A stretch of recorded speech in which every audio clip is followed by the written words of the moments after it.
श्री स्वामी समर्थ सर्वांना. हाय, हॅलो, नमस्कार. मी पल्लवी आणि तुम्हा सर्वांचे खूप खूप स्वागत आहे मिसेस पल्लवी ब्लॉगमध्ये. आणि स्वामींच्या कृपेने तुमचा आजचा दिवस हा खूप छान आनंदाचा मजेचा जावो ही सदिच्छा आहे. तर आज आहे वेळ अमावस्या. हे आपल्याला सर्वांनाच माहिती आहे की आज वेळ अमावस्येच्या दिवशी ना आपली लक्ष्मी ही शेतामध्ये असते. पण आम्ही तर शेतामध्ये काही गेलो नाही. आम्हाला 1-2 ठिकाणचे इन्व्हिटेशन आलेले होते, पण आम्हाला काही तिकडं काही जाणं झालं नाही. कारण गाड्यांचा प्रॉब्लेम आहे, आपल्याला बसेस मिळत नाहीत, काही नाही वेळेवर, त्याच्यामुळे आम्ही काही गेलो नाही. मग आमची वेळ अमावस्या ही होत आहे बघा तुम्ही, इथं गच्चीवर होत आहे. आम्ही गच्चीवरच आहे का सर्व काही करून आम्ही इथं सगळं वर घेऊन आलेलो आहोत आणि इथं वर गच्चीवर आम्ही ह्या वेळा अमावस्येचा आनंद घेत आहोत.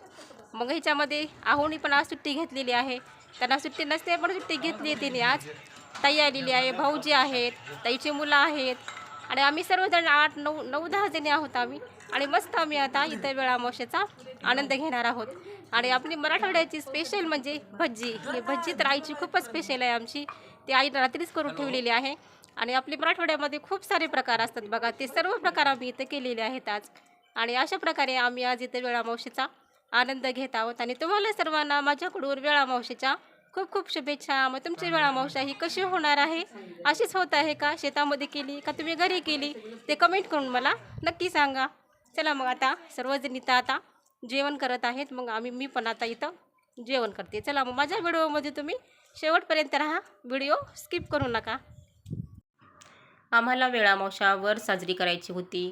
गच्चीवर बसून आम्हाला सर्वांना जेवण करायचं होतं. त्याच्यामुळं आमची गच्ची ही खूप घाण झाली होती. मग त्याच्यामुळे मी अगोदर थोडी गच्ची वगैरे साफ करून घेतली म्हटलं. आणि साईडलाच आमच्या कसं आहे, पिठाची गिरणी आहे. त्या पिठाच्या गिरणीमुळं पीठ वगैरे खूप उडून येतं आणि धूळ पण बरीच काही झाली होती. खूप दिवसापासून मी म्हणत होते गच्ची स्वच्छ करून घ्यावी, स्वच्छ करून घ्यावी, पण ह्या कामाच्या घरातल्या खालच्या व्यापामुळं मला काही जमतच नव्हतं. पण आज आता आवर्जून मी आस्था आहो आम्ही तिघी चौघी पण वर आलो आणि गच्ची आम्ही साफ करून घेतलेली आहे. मी गच्ची झाडून घेतली आणि आहोनी मात्र पाईप वगैरे लावून करून गच्ची स्वच्छ धुवून घेतलेली आहे. पाण्याने स्वच्छ धुवून घेतली की आपली जी काही पीठ वगैरे धूळ आलेली केलेली आहे ते सर्व काही निघून गेलेली आहे. आणि जेवताना पण आपल्याला ताटामध्ये काही केर कचरा असं धूळ वगैरे आली की नाही चांगला वाटत. त्याच्यामुळं का मग त्या नियोजनापूर्वकच आम्ही दोघांनी म्हणून गच्ची साफ करून घेतली. आणि मी वर आले होते आणि खालचं जे काय आहे ते आई आवरत होती खालचं. आणि मग इथं वर आम्ही सर्व काही सामान घेऊन आलोत. एवढं सामान होतं ना, मग आम्ही सर्वांनी मिळून पायऱ्याने अल्टरनेट असं एकमेकांच्या हातामध्ये देत देत सामान वर घेऊन आलोत. आणि ताई आणि मी इथं सर्वांचे ताटं आम्ही दोघीजण बनवत आहोत. ताई आणि मी आम्ही दोघींनी मिळून सर्वांना जेवायला इथं वाढलेलं आहे. 9-10 जणी होतो आम्ही. कारण ताईचं घर जवळच होतं. ताईनं पण 2-4 ॲटम करून आणले होते घरचे.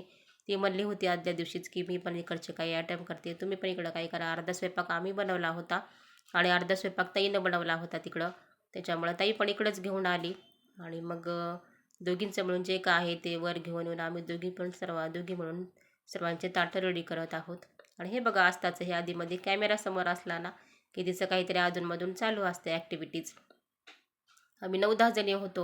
शेती तर आम्हाला काही नाही आहे. पण आणि कसं खाली पण बसून जेवण करायचं म्हणजे तो दिवस काय आपल्याला एवढा काही स्पेशल वाटत नाही. त्याच्यामुळं आम्ही सर्वांनी म्हणून आदल्या दिवशीच प्लॅन केला होता की आपण ही गच्ची वेळ अमावस्या जी आहे ना ते आपण गच्चीवर साजरी करूया. आणि त्यानिमित्ताने काहीतरी एक थोडंसं चेंज पण. आणि हे बघा आई आता का फ्लॉवर पॉट वगैरे खालची घेऊन येते. आईलाही खूप सजावट करायला आवडते. आजूबाजूला अशी ग्रीनरी लावावी, ग्रीन पॉट लावावे, कुंडे लावावेत. आणि त्याच्यामुळं आईनं थोडंसं खालचं फ्लॉवर पॉट वगैरे आणि जे काही थोडे थोडे 2-4 कुंडे होते ते कुंडेवर घेऊन आजूबाजूला आम्ही कुंडे लावले. आणि ज्या काही माळा होत्या त्या माळा मी अशा गच्चीवर कडायला अशा सोडलेल्या आहेत, ज्या की जेणेकरून आपल्याला थोडंसं काहीतरी वेगळं चेंज वाटावं. जरा दररोजचा दिवस तर आपला हा सारखाच असतो. मग थोडासा हा अमावस्येचा दिवस थोडा स्पेशल करावा म्हणून मी थोडेसे हे माळा वगैरे लावलेले आहेत. आजूबाजूला फ्लॉवर पॉट वगैरे ठेवून आम्ही छान मस्त असं आम्ही गप्पा मारत मारत आम्ही जेवणाचा एन्जॉय केलेला आहे. आणि ही मला उंडेही फार आवडतात बघा. आणि ही आंबील खरं तर बनवायचा विचार नव्हता, पण आहो म्हणाले की आंबीलशिवाय तर काही मजाच नाही म्हणाले वेळा अमावस्याला. कारण सध्या कसं थंडी एवढी आहे आणि त्याच्यामध्ये आस्था श्रावणी हे लहान मुलं पण काय ऐकत नाहीत पिण्याचं. पण आता आहोंच्या ह्याच्यासाठी मग शेवटी आंबील पण बनवावी लागली. खूप छान असा मस्त असा आमचा स्वयंपाक झाला जेवण होता. झालेलं आहे. खूप सर्वांनी मिळून मस्त असं छान जेवणाचा आनंद घेतलेला आहे. आणि हे जेवण तर काय म्हणजे विचारायचंच नाही आहे, एवढं छान जेवण झालेलं आहे. आणि हे पहा आता काय चालू आहे इथं. आता हिचा मुलगा हा आस्थाशी सारखं ना मस्ती करत असतो बघा, जमतच नाही त्याचं आणि आस्थाचं. आणि आता आईला थोडं ऊन लागायला होतं म्हणून आई जरा थोडं इथं सावलीला बसलेली आहे. आईनं काय केलं होतं सांगू का तुम्हाला, दाखवते मी. काल ना हरभऱ्याची भाजी घेतली होती. ती हरभऱ्याची भाजी काय केली, जरा थोडं उन्हाला टाकलेली आईनं. पाहू शकता तुम्ही. असं म्हणजे का आपली ज्या बायका येतात ना घरगुती फिरत, त्यांच्याकडेच आईने हरभऱ्याची भाजी घेतली होती. आणि ही हरभऱ्याची भाजी उन्हाला टाकली. ही भाजी अशी हरभऱ्याची खूप छान लागते बघा, काटलेली भाजी म्हणतो आपण याला हरभऱ्याची. मग चला आता आपली आता ही वेळामावशी आता इथं साजरी झालेली आहे. आणि आता ऊन लागत आहे, थोडं खाली जाऊ. आता खाली जाऊन बसूया आपण. आस्था जेवण करून खाली आल्यानंतर आमच्या थोड्या अशा गप्पा गोष्टी झालेल्या आहेत. आणि आम्ही इथं सर्वजण मिळून म्हणजे असाच एक योग असतो बघा, आपण की सर्व मिळून जण एकत्र येतो करतो आणि त्याच्यामध्ये छान गप्पा गोष्टी होतात. आणि मग मी इथे 5च्या टायमिंगमध्ये सर्वांना इथं चहा केलेला आहे. आणि सर्वजण, ताई पण म्हणली की मी आता इथंच थांबते. आणि संध्याकाळचं पण मी ताईला म्हणलं तुम्ही संध्याकाळचं पण जे काय आहे ते जेवण इथंच करून जा, कारण स्वयंपाक थोडा उरला होता ना, खूप सारा स्वयंपाक उरला होता. त्याच्यामुळे ताईला म्हणलं मी संध्याकाळीच तू इथं जेवण खाण करून, आता तू संध्याकाळी उशिरा जा, जवळच ताईचं घर आहे, तर जवळच राहते ताई. त्याच्यामुळे ताई पण तसंच म्हणली मग. आणि मग ह्या 4-5च्या टायमिंगचं मी सर्वांना मिळून चहा पाणी केलं.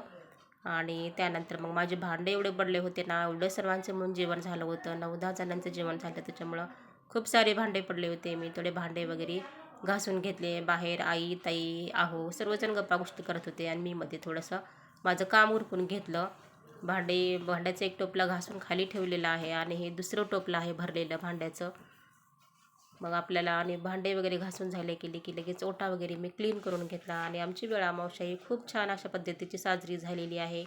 तुमची वेळामावस्या कशी झाली ते मला कमेंट करून नक्की सांगा. तुम्ही शेतामध्ये केली का घरी केली, कसं कसं केलात तुम्ही सेलिब्रेशन, मला कमेंट करून नक्की सांगा. वेळामावस्याला आम्हाला गच्चीवर बसून जेवायला सर्वांना खूप छान वाटलं. एक वेगळं फील झालं. असं वाटलं तर काही आम्ही शेतामध्येच बसून जेवत आहोत. खूप छान वाटलं. आणि आता संध्याकाळची किचनची पण माझी साफसफाई सर्व काही झालेली आहे. व्हिडिओचा एंड मी आता मग इथेच करत आहे. व्हिडिओ आवडला तर व्हिडिओला लाईक करा, चॅनलला माझ्या सबस्क्राईब करा. भेटूया परत अशाच आणखी एका नवीन ब्लॉग मध्ये. धन्यवाद. श्री स्वामी समर्थ. श्री स्वामी समर्थ.